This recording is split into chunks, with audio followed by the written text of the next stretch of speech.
Welcome to week 6 of our NFL predictions with me and my co-host, Mr. Graves. I apologize ahead of time for any sniffles on my end. I'm actually a little bit under the weather this week, but both of us had, Mr. Graves had a better week than I did from what I heard from him, but I'll let him tell you the records for last week's episode. So last week I went 11-5, and you went 7-9. So just Yeah, one so- game below 500. Yeah, But, so he got a couple lucky guesses there. I think a lot of mine got killed by injuries. yeah, definitely the Dolphins. Yeah. And overall on the season, I am 42-38. I think that's the first time one of us have had a winning record other than week 1. Yeah, I think you had, 10-6 week 1 or something like that? 11-5. Yeah. And you are 37-43. So still fairly close. Yeah, it's still anybody's season. I mean, it's not like anybody's pulled away, but if you have a good week this week and I have a bad week, you could very easily pull away. Yeah. And I guess we'll go ahead and hop right into the first AFC matchup over here in the left column as we talk about the Jaguars and the Colts. Jonathan Taylor's still questionable from what I read on fantasy.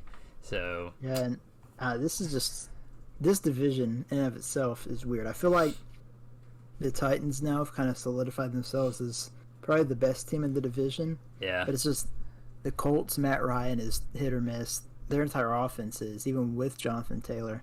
And the Jaguars had looked good for the most part until last week when they lost to the Texans 13-6 or something like that. Yeah, and I'm scared. I want to pick the Colts. I want them to bounce back. Obviously, I do have Jonathan Taylor on my fantasy roster, but I'm scared to pick them because even with him, they haven't looked good. So it's not a sure thing their offense is going to get going.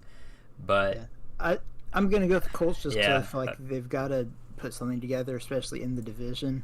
yeah, I think this is a really big week for them, and a win here. Maybe they can get their offense moving a little bit more consistently, find a groove, and I think this is going to be a big week for them going up against a divisional opponent there too in the Jacksonville Jaguars. And now we move on to the Patriots and the Browns here. Mac Jones, we were talking about before, you had him pretty low on your tier list this year. The Patriots have struggled. The Browns have looked pretty good at moments, but they've also had their moments where they struggled too. Yeah, and I'm also not sure if Mac Jones will be back or if Zappi is going to Bailey start Zappi again. might start again. I forgot about that. Which I saw, apparently Bill Belichick, they were interviewing him, ask him if it was like a sure thing Mac Jones would have his job back, and it didn't sound like it was 100% a sure thing. So Yeah, I mean, Bailey Zappi hasn't been terrible for a guy that's just kind of been thrown in there. yeah, I think this one's kind of easy. that being said, yeah, I'm going with the Browns on this one. yeah. Nick Chubb has looked unreal. Yeah, and Nick Chubb's Jacoby looked Brissett good. has looked pretty good. I need them to get it to Amari Cooper this week because I had to put him back in my lineup. So last time I had him in, they did bad, and he only got one catch. So I'm hoping they do a little bit better this week. And now next up, we have the most anticipated matchup probably of the entire year so far. Yeah, The Chiefs and the so. Bills. Could be, a look into the future of what the playoffs hold. Yeah. I'm going to say, for a change of pace, I think the Bills are finally going to get the win over the Chiefs. They've just looked unreal. Their defense has, I think, only allowed 61 points, I believe, over the entire season so far. Yeah. So I'm going to go with the Bills. I'm going to go Chiefs on this one, and I do think it kind of always seems like in these big matchups, the team that wins in the regular season always loses in the playoffs for whatever reason. So they have the rematch and the other team wins. So I think the Bills probably, if I had to pick in the playoffs and they matched up, I'd take the Bills. But right now I'm just going to say the Chiefs are going to take this one. But this one's definitely going to be a fun matchup to watch out. Is it the Sunday night game or is it just a Sunday morning game? No, it's 4:25. That's a little disappointing. They Yeah, missed Sunday out on an night opportunity there. Sunday night is Eagles and Cowboys. Oh, nobody cares about that game. And now we have Dangerous Wilson and the Denver Broncos and I was going to say San Diego Chargers, Los Angeles Chargers. Yeah, I'm going Chargers easily here because Broncos just have not look good at all. And a clean sweep down the right side because I'm going Chargers too. Well, for me, it's a clean sweep. I guess you had the one for the Bills. Yeah. I just think the Broncos have struggled. KJ Hamler threw his helmet down and was jumping around screaming at the end of the last game. Broncos have a lot of stuff going on, and most of it's doesn't have anything to do with football, unfortunately for them. So I think they're just a little too distracted for this season to have a really big moment against the Chargers this week. And that concludes the AFC portion of this video. Now we get into the AFC, NFC matchups here. Starting out with the Jets and the Packers now. The Packers lost to probably the worst team they could have lost to in the history of the NFL last week, up against those lowly Giants. And the Packers take on the Jets this week. Thankfully, it's not in London. I'm going Packers. I think they have a pretty big bounce back week this game, but I don't know. The Jets have looked really good, surprisingly, but I just don't think they're going to be able to take down the Packers, especially after the Packers just lost to the Giants. Yeah, the Packers defense has to get a lot better. You know, they have too much talent to play that they've been the way that, I mean, not even just against the Giants, the last few weeks outside of the Bears game, I mean, that we've struggled to, actually sustain a lead in our games. And the defense. The offense, too. They haven't scored at all in the second quarter in which 2 or 3 games. That's always something that I've experienced with the Packers. We get up and then we just decide to take our foot off the gas completely, and that's just been something that Matt LaFleur has done since he's become the coach in Green Bay. And it's confusing, but like you said, I think we bounce back this week against a Jets team that still isn't very good. I mean, if we're being honest, but they do have a decent record here so far. So. Next up we have Bengals and Saints, another 1 p.m. matchup. This is tough because it's hard for me to see either team being 2-4, but one of them's gonna have to be. Yeah, it's extremely hard to see the Bengals being 2-4 after a Super Bowl appearance. Yeah, but I don't know. I'm kind of leaning towards the Saints, honestly, but I think I'll go with the Bengals. I think they'll get it going. But I don't know. It's not a real sure pick. Yeah, as much as I hate to we've only have one different selection so far. I'm gonna go with the Bengals on this one too. Just a close game in general. I think both of these teams are evenly matched, and neither of them are really bad. I think they've just had some tough games so far this season. The records would reflect that. And now we get into the Ravens Giants. After the Bengals Saints matchup, here another 1 p.m. matchup. Where are you leaning on this one? I mean, I want to say the Giants, but at the same time, I'm like, there's no way they can beat the Ravens. But then I think I did the same thing with the Packers last week, and I don't know. If you were to ask me 10 times, I probably would say Ravens 9 times out of 10, but I'm going to go with the Giants this time. I've picked against them, and they're my team. I've picked against them several times, so I'm going to go with them, give them the benefit of the doubt. Yeah, I guess they'll be able to pull it off again. I guess just to pick opposite of you, I'll go Ravens. But if you had picked Ravens, I was going to go Giants, see if I can put some black magic voodoo on them and get them to not win 2 back-to-back. But I think the Ravens and the Giants are actually a lot more evenly matched than anybody expected them to be. Because I think everybody expected the Giants to still be bad coming into this season. So even discussing the opportunity that they might win this game is a shocker. Especially after the last few years they've had. But now we get into the Buccaneers and Steelers. I don't really know.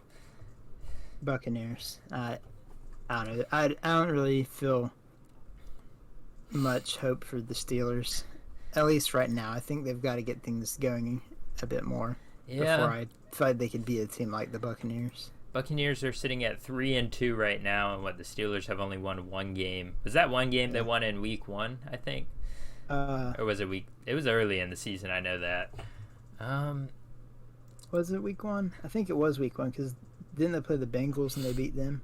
Oh, yeah, that's what it was, because Joe Burrow threw 3 interceptions in the first 5 minutes. Yeah. Yeah, I'm going to stick with the Buccaneers on this one, but they look a little vulnerable. Not that they're bad. They just look. I mean, Tom Brady's probably got a ton of stuff going through his mind right now that doesn't involve football. Yeah, I mean, all they got to do is sack him, and they'll get yeah, the passer that's call. true. I forgot about it. The Buccaneers could probably get enough or get points just from letting Tom Brady get sacked. I mean, you just keep going down the field. 15-yard penalty, 15-yard penalty.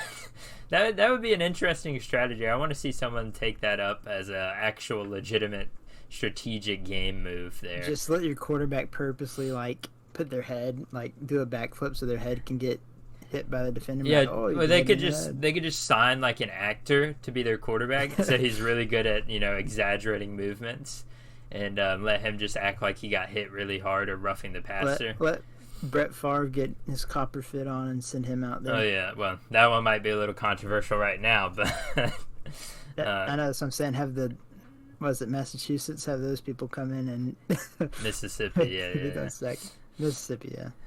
Yeah, that would be an interesting strategy for sure. And now we get into the Vikings and Dolphins.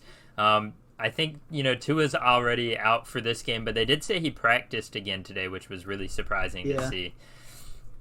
Which I'm just going Vikings just because Skylar Thompson, he's going to get the start, and I don't know. He looked good in the preseason, but in his debut in last week's game, he did look like he was in too far of his head, and that was against the Jets. So. Yeah, Vikings. As much as I hate to say it, I'll probably select them in this one, pushing them to 5-1 now on the season. I hate to see the Vikings being that successful, especially considering my predictions have us at 4-2. But right now, I mean, it looks like the race in that division is only between us and the Vikings. So I'm not too worried about the Bears or the Lions. Honestly, I'm more worried about the Lions than the Bears. But the Lions just have been very unlucky, and they're actually on a bye week this week, so I can't select them for like the 8th week in a row, it seems like, and be wrong every time. I'll never learn from that. And now we get into the NFC matchups, the final column over here, as we look at the Commanders and the Chicago Bears. And before we discuss this, I'm continuing my theme. I'm taking the Commanders. I really want to pick the Commanders, but at the same time, this feels like a game the Bears would win. Yeah. But I don't know. I just don't see the Commanders going to 1-4 or 1-5, so I'll go with the Commanders. Which Brian Robinson's back, isn't he? I believe. Yeah. He actually played last week, but he only had 9 carries for 22 yards. Yeah, maybe they'll get him a little bit more involved as he gets back into the or gets into the lineup. I can't really say back into it. He was never there. So it's probably like one of those things where they just gradually ease him into it. And unfortunately for the Commanders, they're probably, even if they win this game, they're probably too far gone out of that division to make a lot of noise. They'd have to do really good the rest of the season and also have the Giants, at minimum, the Giants and the Cowboys lose a ton of games the rest of the season. And they'd have to win a lot in their division. Yeah. They'd basically have to probably go undefeated the rest of the way in their division. Yeah. Already at 0-2. I don't know. I mean, I know there was a lot of hype, but also a lot of hate for Carson Wentz, and he hasn't really lived up to much of the hype that I was giving him early in this series. So yeah, he looked really good starting out, but the last couple weeks he's kind of fallen off. Yeah, unfortunately for them. And now we get into the final 4 matchups: 49ers versus the Falcons. I'm gonna go Falcons here with the upset. Falcons have been a little surprising. 2-3 on the season right now. 49ers, I'm gonna stick with them just to be different. We haven't really picked a lot of games different this week, or yet so far. I think we had I chose the Chiefs. Did you choose the Saints over the Bengals, I believe? No, I chose Bengals. You chose Bengals. Maybe it was it was Giants. Giants. Yeah, it was Giants over Ravens. And now I'm going to choose 49ers over Falcons. I really don't know about this game because the 49ers offense does look good at times, and then they look bad at times as well. So Pretty much the story of this season. Yeah. Every team has had on and off games. Every team has looked like a Super Bowl team at least once this year, and then they've also looked like they could have the number 1 overall pick the next week. There's no in between. It seems like. And now we have the Cardinals and the Seahawks, the battle of 2 and 3 teams. And I'm gonna go Seahawks. Geno Smith. I'm going to continue to support him and hope that maybe somehow the Seahawks can sneak into the playoffs. I really would like to see that. I doubt they will, but I mean, I would be very happy if that happened. They're just one of those teams, like I said, I think a few episodes ago, you just root for them even if you're not a fan of the Seahawks. Yeah. Especially with how the whole Russell Wilson situation is going down now in Denver. Just Seattle being somewhat good or decent is very hilarious, and we're both selecting them to beat. I guess you could consider that, even though the records are the same, we're selecting them to upset the Cardinals. I would consider it an upset still, even with the records very similar. And now we get into the final 2 matchups. I know this one hurts. Man. The Panthers versus the Rams. Can Baker Mayfield finally be a good quarterback this year? Nope, because he's out for, I think, 4 is he weeks, injured? Maybe. Yeah, so Sam Darnold's in. No, I'm just kidding. Nope. He's in, Baker Mayfield's in a boot for like 3 to 4 weeks, I'm pretty sure. Well, he might play better in a boot than if he wasn't in one. But it's, I don't know. Part of me, which it's bad for the Rams, because I feel like the Panthers could win this game, and it's bad because they've got a new coach and PJ Walker's their starting quarterback. But I don't know. I think this is too easy of a game. The Rams have to win this one if they lose it. Selected the Rams pretty much automatically, but would not be surprised with the way they've been playing if this was a close game. Or it's kind of one of those games where if you let the Panthers stay close, they have enough weapons to actually make something happen. Whether they will make it happen, well, that'll be, to be determined by the game. But just one of those teams that even though they're bad, you don't want to leave it close because they could win at the last second. But unfortunately, PJ Walker in the game last week, he came in. He was like 5 of 6 for 60 yards. I'm pretty sure. Yeah, I mean, Matt Rule's gone. They really have nothing else to lose, so they could just throw everything at the Rams at this point. And I mean, they probably want to lose, honestly. So I don't know how much they're going to be going for the win, but it's not like there's a lot of great quarterbacks in this draft that they're going to draft. So you don't get I guess Bryce Young, but I don't know about him in the NFL. It'd be interesting. Will Levis. Yeah, Will Levis. He'll be throwing up gang signs with his broken fingers during the NFL games. And now we get into the final matchup. Another pretty big matchup here. 5-0 Eagles against the 4-1 Cowboys. Division rivals here. The only time I would be an Eagles fan is against the Cowboys. Yeah, I'm going to go for the Eagles as well because I'll never vote for the Cowboys, really. I think I've only done it a few times. There's 2 things that would make me pick the Cowboys here, and it's if it was in Dallas or if Dak was starting. But I did see a lot of people, Dak's not playing this week, but he has started to somewhat, practice and throw the football around a little bit. And people have been discussing whether or not he will take the starting job from Cooper Rush immediately, which is crazy to see. Yeah. I mean, I do kind of understand it from both ways. Obviously Dak's a better player. I mean, I'm not going to debate that he's a worse quarterback than Cooper Rush. But at the same time, why would you take Cooper Rush out when he's, 5-0 as a starter? Or 4-0? I think he's 5-0 as a starter. Yeah, 5-0. Yeah, I mean, it's kind of one of those situations like, if it's not broke, do you really want to change it up? But then at the same time, Dak Prescott has had MVP caliber numbers in the past. Not saying he's had MVP caliber success, but he does put up numbers at least. Yeah, and they're paying him so much. Yeah, that's another point. I don't know, but I've never really got that because it's like the same amount of money's going to be gone regardless. Would you rather just go with his winning? But I don't know. So both of us, I still think Eagles will win. Both of us will lean Eagles on that direction. I know at our workplace there's a bit of a bet going on in that game for some chicken dip, I believe, which is a weird thing to bet, but I that's neither here nor there. So this is probably the least amount of different selections we've had in a week. Yeah, we've only had 3 this week, So one for each column. Yeah, it can only really sway by 3 games, so there's not really a chance. What was it? You had 42 wins, and I had 38, I believe. 42 and 37. 42 and 37. So best case scenario, if you got every single one wrong and I got got those 3 games right, I would be like 3 games closer to you, so it would be a 2-game lead. But there's really not much of a there's really not much of a way that this can get much closer this week, just considering we chose a lot of similar games. But I'm gonna stop picking teams just to pick them though. So the biggest question though, will the Raiders lose on their bye week? Yeah.